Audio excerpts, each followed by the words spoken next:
हमने अपने पिछले वीडियो में ये देखा है कि आप किसी भी हाफ डायमंड को किस तरीके से प्रिंट कर सकते हैं। इस वीडियो में हम आपको बताने वाले हैं कि आप अगर फुल डायमंड पैटर्न को प्रिंट करना चाहते हैं तो आप किस तरीके से उसकी प्रिंटिंग कर सकते हैं। बट यहाँ पर थोड़ा सा हमारा जो लूप का कॉन्सेप्ट है ये चेंज होने वाला है। यहाँ पर हमने नेस्टेड लूप के फॉर्म में आपको पिछले वीडियो में ही बताया था कि अपर पार्ट और लोअर पार्ट को प्रिंट करने के लिए हम अलग अलग लूप्स का यूज करते हैं। अगर हम बात करते हैं फुल डायमंड को प्रिंट करने की तो अपर पोर्शन को प्रिंट करने के लिए हम 3 फॉर लूप का यूज करेंगे यहाँ पर, और लोअर पोर्शन को प्रिंट करने के लिए वापस से फिर से 3 फॉर लूप का यूज करने वाले हैं। यहाँ पर हम जो लूप यूज करेंगे आई रो के लिए, जे कॉलम्स के लिए, और एक स्पेशल वेरिएबल लिया है हमने के। इसके साथ जो लूप यूज कर रहेंगे उसको हमने स्पेसेस को प्रिंट करने के लिए और काउंट करने के लिए यहाँ पर यूज किया है।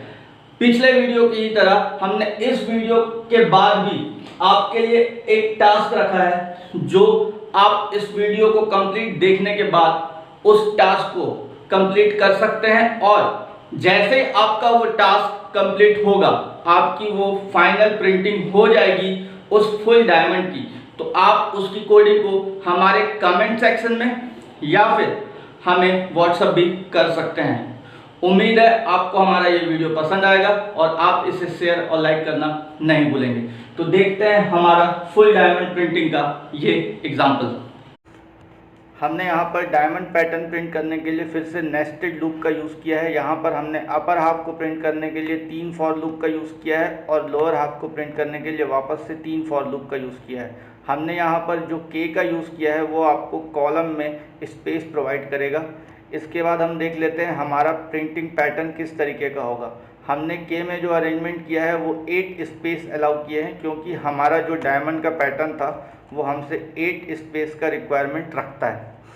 अब हम देखते हैं कि हमारा जो आई है, जो रो के लिए हम स्पेसिफाई करके रखे हैं, वो कैसे काम करता है। जब हम रो 0 पे होंगे तो रो 0 पे होने के कारण हमारे पास 8 स्पेसेस चाहिए, 1 2 3 4 5 6 7 8, क्योंकि हमको 0 से लेके के तक चलना था, मीन्स 0 to 7, 8 स्पेस हो गया। और इसके बाद हमको यहीं पर स्पेस प्रिंट करने के बाद जे के लिए फिर से चलना है, तो 0 से स्टार्ट करेंगे और i+1 मतलब 1 तक चलेंगे। ये हमारे कॉलम्स में एस्ट्रिक को प्रिंट करेगा। तो सबसे पहले हमारे पास सिंगल एस्ट्रिक प्रिंट होगा, इसके बाद हमारा आउटर लूप अपडेट होगा और हम पहुंच जाएंगे रो नंबर 1 पे। वापस से हमारे पास अब जो स्पेस होगा वो 7 स्पेस, 1 2 3 4 5 6 7, और जो हमारा एस्ट्रिक प्रिंट होगा वो 0 से लेके 2 तक, मीन्स 0 और 1, 2 एस्ट्रिक 0 के लिए और दूसरा एस्ट्रिक 1 के लिए ये प्रिंट करेगा। इसके बाद हमारा फिर से आउटर लूप अपडेट होगा और हम रो 2 पे पहुंच जाएंगे। रो 2 पे पहुंचने के बाद हमारे पास 6 स्पेसेस होंगे और हमारा जो एस्ट्रिक प्रिंट होगा वो 0 1 और 2 पोजीशन पे होगा। तो 0 पोजीशन, फिर 1 पोजीशन और फिर 2 पोजीशन। ठीक इसी तरीके से 3 के लिए भी हमारे पास प्रिंटिंग होगी, और हमारे पास 3 के लिए जो प्रिंटिंग होगी वो कुछ इस तरीके की होगी। तो इस तरीके से हमारा अपर हाफ प्रिंट हो जाता है। अब हम देखते हैं अपने लोअर हाफ की बात करते हैं। तो लोअर हाफ में आने के बाद हमने फिर से के 4-2 कर दिया है, मतलब हमारे पास अब सिर्फ 2 स्पेस होंगे और हमारे पास जो रेंज होगी आई की, रो की, वो हम रो नंबर 4 पे होंगे, और जो हमारे पास स्पेस होगा वो सिर्फ 2 स्पेस, 1 और 2। अब जो हमारी प्रिंटिंग होगी के स्पेस प्रिंट कर लिया हमने 2, इसके बाद k+1, अब जो हमारा स्पेस होगा वो बढ़ता जाएगा, क्योंकि हमने एस्ट्रिक प्रिंट करना है 0 से लेके i+1 तक। तो हमारा i था 4 और j है 0, तो 0 से लेके 5, मीन्स यहाँ पर 0 1 2 3 4। तो 0 के लिए एक एस्ट्रिक प्रिंट करते हैं, फिर उसके बाद दूसरा एस्ट्रिक, फिर उसके बाद तीसरा एस्ट्रिक,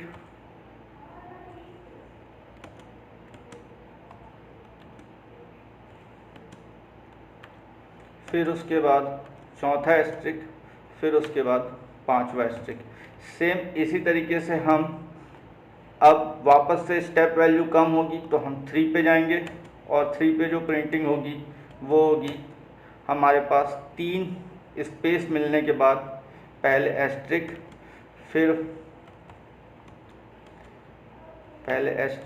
फिर वापस से एक एस्ट्रिक, फिर वापस से एक एस्ट्रिक, फिर वापस से एक एस्ट्रिक। इसके बाद जब हम 2 पे जाएंगे तो फिर से हमारी प्रिंटिंग होगी। अब स्पेस हमारे पास कम होते जा रहे हैं तो हमारे पास जो प्रिंटिंग होगी वो 3 एस्ट्रिक प्रिंट होंगे। इसके बाद जब हम बात करते हैं 1 की तो 1 पे हमारे पास फिर से 7 स्पेसेस प्रिंट होंगे और हमारे पास 2 एस्ट्रिक प्रिंट होगा। इसके बाद जब हम 0 पे जाएंगे तो हमारे पास फिर से 8 स्पेसेस होंगे और हमारा फाइनली एक सिंगल एस्ट्रिक प्रिंट होगा। तो इस तरीके से हमारा पैटर्न प्रिंट हो जाएगा। तो अब हम देख लेते हैं हमारे इस कोडिंग का आउटपुट क्या है। हमारे पास कुछ एरर है क्योंकि हमने यहाँ पर एक्सप्लेनेशन को कमेंट नहीं बनाया था, इसलिए ये एरर शो हो रहा था। अब हमने अपने एक्सप्लेनेशन को कमेंट बना दिया है। इसके बाद इसका आउटपुट आपके सामने डिस्प्ले हो जाएगा। तो ये था हमारी इस कोडिंग का आउटपुट। उम्मीद है आपको हमारा ये वीडियो पसंद आया होगा। अब हम अपने दूसरे एग्जाम्पल की ओर बढ़ेंगे जहाँ पर हमने अब नंबर्स का एक डायमंड प्रिंट किया है। तो आइए अब हम देखते हैं हमारे दूसरे एग्जाम्पल को। हमने अपने इस प्रोग्राम में नंबर्स का यूज़ करके फुल डायमंड को प्रिंट किया है। यहाँ पर भी हमने अपने पिछले एग्जाम्पल की तरह अपर हाफ के लिए 3 फॉर लूप और लोअर हाफ के लिए 3 फॉर लूप। जैसा कि आपको पता है आई हम रो के लिए यूज़ करते हैं, के का यूज़ करते हैं स्पेस के लिए, और जो सेकंड वाला इनर लूप है जिसको हमने फिर से जे से रिप्रेजेंट किया है उसको हम कॉलम में वैल्यूज़ प्रिंट करने के लिए करते हैं। सेम इसी टेक्निक को हम सेकंड हाफ में भी फॉलो करने वाले हैं। के लिए हमने आपको पिछले एग्जांपल में बताया था कि ये स्पेस काउंट करेगा। अब आपका जो पैटर्न होगा उसके अकॉर्डिंग आपको स्पेस कैलकुलेट करना होता है। हमने x को जो इनिशियल वैल्यू दी है वो है 0। इसके बाद जैसे ही हम रो 1 पे आते हैं तो हमारा x हो जाता है 1।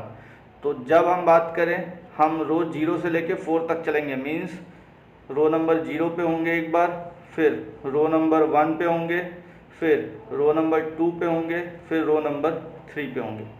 तो जब रो नंबर 1 पे होंगे तब हमारे पास 0 से लेके k तक स्पेस को प्रिंट करना है, क्योंकि हमारे पास स्पेस आएगा 8 स्पेस। तो 1 2 3 4 5 6 7 8, ये 8 स्पेस प्रिंट करने के बाद हमको प्रिंट करना है हमारे वैल्यूज़ को। तो हम 0 से लेके i+1 मतलब 0 से लेके 1 मीन्स एक बार हम अपने वैल्यू को प्रिंट करेंगे। इसके बाद हम बात करते हैं रो नंबर 1 की। तो यहाँ पर जो हमारी प्रिंटिंग होगी वो होगा हमारा नंबर 2। इसके बाद जब हम आएंगे रो नंबर 2 पे तो हमारी जो प्रिंटिंग होगी स्पेस होगा हमारे पास 6 और जो प्रिंटिंग होगी वो होगा 3 का। फिर उसके बाद जब हम आएंगे हमारे पास रो नंबर 3 पे तो हमारे पास स्पेस जो होगा वो होगा टोटल 1 2 3, फिर उसके बाद 4 प्रिंट होगा 1 2 3 और 4। इसके बाद हम जाएंगे नेक्स्ट हाफ में तो हमारे पास के मतलब स्पेस हो गया 2 और x की वैल्यू हो गई यहाँ पर 6 होने के बाद हम यहाँ पर देखते हैं कि हमने यहाँ पर फिर से जैसे ही रो में हमने इंटर किया तो हमारे पास रो की वैल्यू थी 4। अब यहाँ पर हमने स्टेप वैल्यू दी है -1 की, तो जो 4 में फिर उसके बाद जो हमारी प्रिंटिंग होगी 2 स्पेस लेने के बाद हमारी जो वैल्यू होगी वो होगा 5 5 5 5 और 5। और फिर उसके बाद हमारा ये रिवर्स ऑर्डर में प्रिंटिंग कंटिन्यू होगा, फिर 2 के लिए, फिर 1 के लिए, फिर 0 के लिए। तो ये हमारी प्रिंटिंग होगी कुछ इस तरीके की।